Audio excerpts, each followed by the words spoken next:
Hello, Assalamu alaikum, and welcome back to the second part of Your Property Show with myself, Hasina Mumtaz, and also Cam Ali, who is a property investor. He's also an expert on property investment and development and financial management, and a trained accountant and mortgage advisor. We're here today to take all your calls relating to how to build a property portfolio, how to get finance, those kind of questions. So please do call through. The number's on your screen, so give us a call and get some expert advice from Kambai. So earlier on we were talking about how to get finance and things like that, and one of the things you mentioned about people setting up companies. That's right, yeah. Does the company need to have a track record or some kind of trading history to do that? Not at all, because here we have the banks have the security, the property, and therefore it doesn't need to show whether the company in question has had. It helps to have established company in anything, but with mortgages it's not necessary at all, because that particular property is already tied on a charge with that bank. They look at the director more than anything. We'll say, look, if this person has a bit of a track record of owning a few properties, managing, or is he an experienced landlord? So that's more important than the actual company being established or the company having track record. Okay. So that's what it is, yeah. Okay, and is there like a minimum number of people that need to be part of it, or Not at all. what's the maximum number as well? You can just have one director, one shareholder to own it. The more directors you have, the bank will obviously have to look into the individual directors' credit files, their experience and their involvement within that company. But it's absolutely normal just to have one director, one shareholder for that company, and to apply for a mortgage. It's very normal. Is there a maximum number? Is it 5 people or 10 people? Or? Yeah, it's better to have sort of restricted to 2 or 3 directors. Otherwise it's the administrative work, and to get the case through it takes a lot longer. So it's better to maybe limit to 2, and then you could have, like, for instance, 10 or 20 shareholders, but it's better to restrict it to 1 or 2 or 3 directors, I would say. Okay, and are they the ones who have the kind of executive decision-making powers? Yes, or and do the shareholders, can they also be involved in ideally, usually the directors, and they are the personal guarantors to the bank for the. Our first caller has come through. Brilliant. So we can take our first call. Can you tell us your name and what your question is, please? Oh, hello. Hi. This is Mazharul Islam Mohsin calling from Croydon. Assalamu alaikum. Thank you for calling through. What's your question? Right. What about sometimes we receive email from the HMO investors, and they keep saying that the property value is £1, and we can book the property with £500, and then within the 6 months they will renovate the house. They buy a house for us on behalf of us, renovate within 6 to 7 months, and before we have to put down 10% of their asking price, like sometimes it's £25,000, sometimes £30,000. So, and they take their 10% advance, and within 6 months they're saying that they will renovate and transfer the house. So how is the sounds like? Is it true, or is it like gimmick or scam? We are not sure actually. Could you please advise? Yeah. If it's too good to be true, it's probably a scam. But I didn't fully understand everything. It started at £1 one. Now there are properties in Manchester, some regeneration areas, that the government has offloaded for £1, but there are some conditions where you do have to live in those properties, you have to renovate it, and usually those properties do require a lot of substantial amount of work, and they're in deprived areas. The government's trying to regenerate.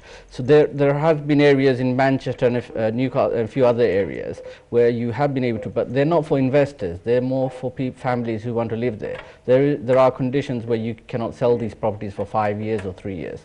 So that's the first part of your answer. Now, with yes, where there's new build, you can exchange with 10%, and what people do, they sell these contracts on. So when there's a rising market, you could potentially make money in between the exchange and completion. But like anything, you have to look into the development, you have to go and see it, you have to do your due diligence, you have to get a solicitor involved. Potentially, it's possible that if you're not able to sell it on, you may have to complete yourself, otherwise you lose the 10% deposit. So like anything, you have to look at the project specifically, do your due diligence on that, get a solicitor, broker involved.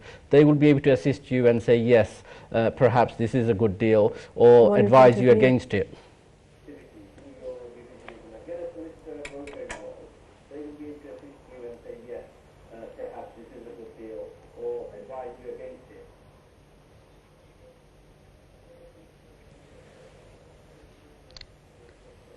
Okay, so that was our first caller. I think we might have lost him, but I think you did answer his first question. Sure. Maybe he can come back through and ask the question again, the second part of his question.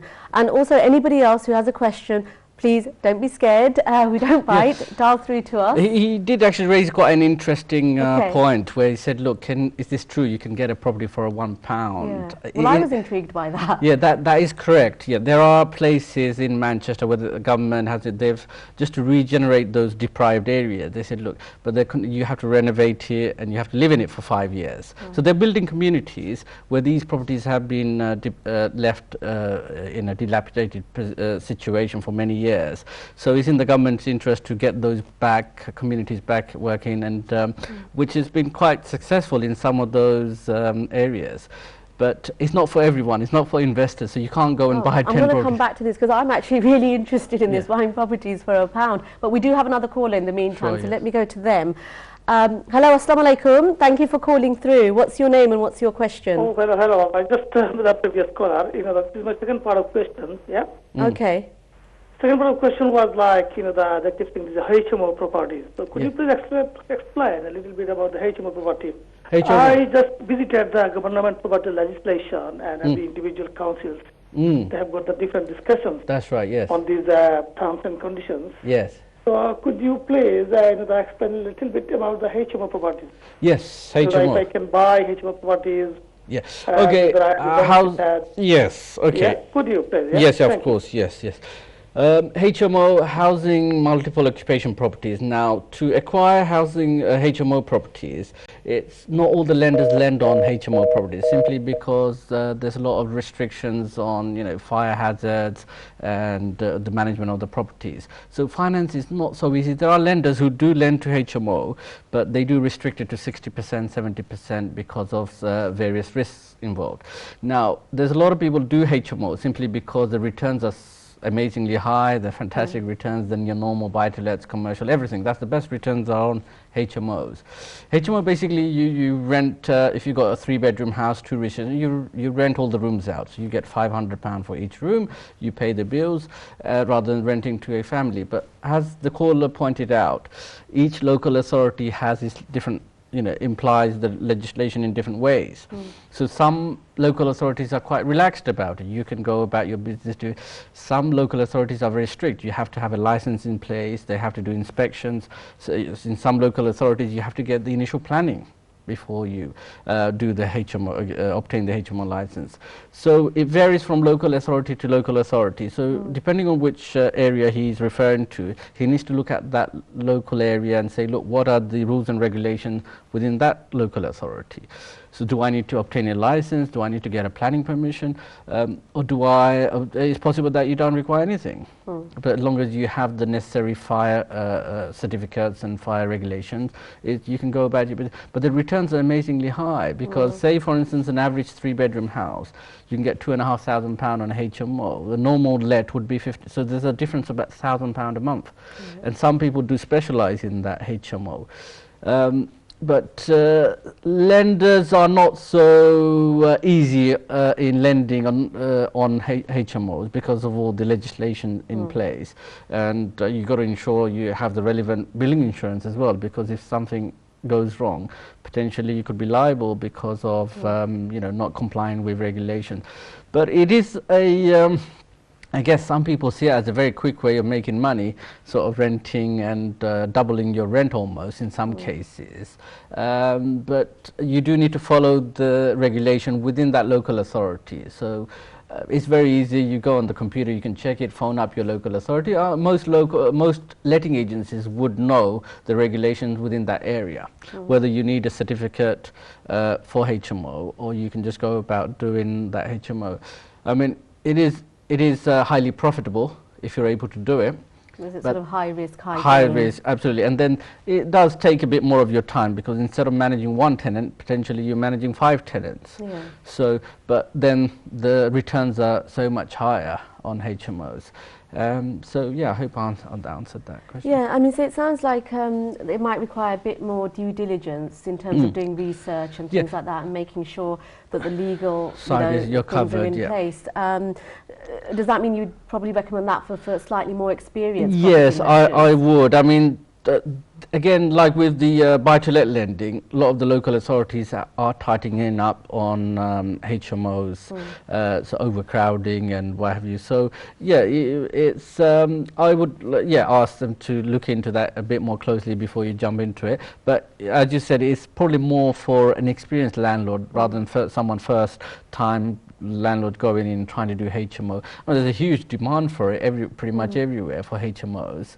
I was going to ask, how can people find out about these properties? And also the other question, the £1 properties, we'll come back to that. How do people find out about the availability and where these properties are and that kind of thing? Yeah. The £1 properties I've actually read in various articles and whatever, so I don't know if there is any government. You just have to look out for it on the news and regularly read property magazines and stuff like that.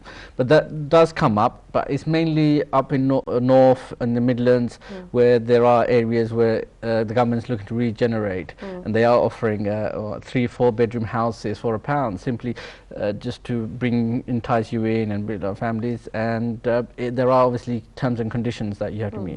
One of the main ones is you cannot sell within 5 years. So you can't just go in and renovate and sell on and make a profit. You do have to long term. You do have to live there, and eventually, if you need to move, you can sell. But there are what other. would be the conditions then of these properties? Are they in a really, really bad state of repair? Some of the properties do require quite a lot of work. Some of them don't require, but it's in sort of deprived areas where it's been neglected for some years, and it's the government initiative to bring it back to life in communities, and so. Yeah. When you said £1 properties, the caller looks like he's reading articles like me as well. So it is possible. And I think the other thing he was referring to, is it true you can exchange with 10% and not complete and make a profit in between exchange and completion? Yes, that is possible in a rising market. And if there's somebody else who wants that property, they will pay you a premium on your contract and then you don't have to complete on that. But again, you have to be careful. You have to have contingencies in place. Say, for instance, you're not able to sell that contract on, you have to get a mortgage and complete on that property yourself. So, that needs to be taken into consideration when you're exchanging, because if you don't have any exit strategy, for instance, if this 10% contract isn't sold on, you could be stuck with a property not able to get a mortgage, or you have to put in a huge amount because the mortgage has been restricted. So there are due diligence. I mean, like I said, if you're not experienced, then don't get involved. We've got another caller. See, now they're all off the mark now. So can we go to our next caller, please? What's your name and what's your question? Hello. Hi. Hello. Assalamu alaikum. I have a question. I have a question to you, which is how can I build a property portfolio? Right, how to build a property portfolio. That's a very good question. Basically, how people do build a portfolio is, say for instance, you already have one property. So it's called leverage. You remortgage this property, and whatever you can raise, if you have enough money to buy 2 more, you go and buy 2 more properties, or you simply buy 1 more property. So you end up with 2 or 3 properties. And if you're able to buy below market, say, or renovate it and prices go up, you remortgage those 3 properties again, and then you buy a few more. So it's called leverage. We call it leverage, where you remortgage and then you buy more and you expand, and maybe you do an extension or loft, and the price goes up, you add value to it, and remortgage again, and this is how it's done. I mean, that's how people build up portfolios. And if you can also save up on the rents and then throw that in as well, or if you have a successful business and you have lots of profits, you can throw that in as well. Sometimes you need to take partners, Sometimes you do a small development, you make a nice profit, and you throw that back into more investment properties. So that's a few ways there you can build a portfolio. You can bring in a few friends and buy a few more, and you expand. And if you can get a good property deal below market, that's where you're in the business, in the sense that you're able to buy something very fast at 100,000 discount, 50,000 pound discount. And 6 months later, you can remortgage, take the equity out, and then you buy another property. And so there's a few, this is a simple process, and that's what people do really. And you leverage and you buy more. That's how you build up a property portfolio. Well, that was a great question, actually. Yes, another great question, and that actually takes us to our second break. So stay tuned, because after the break we will be taking more questions as well as answering more questions. Sorry, we'll be taking more questions as well as updating you on the new tax changes which will be coming into effect from tomorrow. Stay tuned.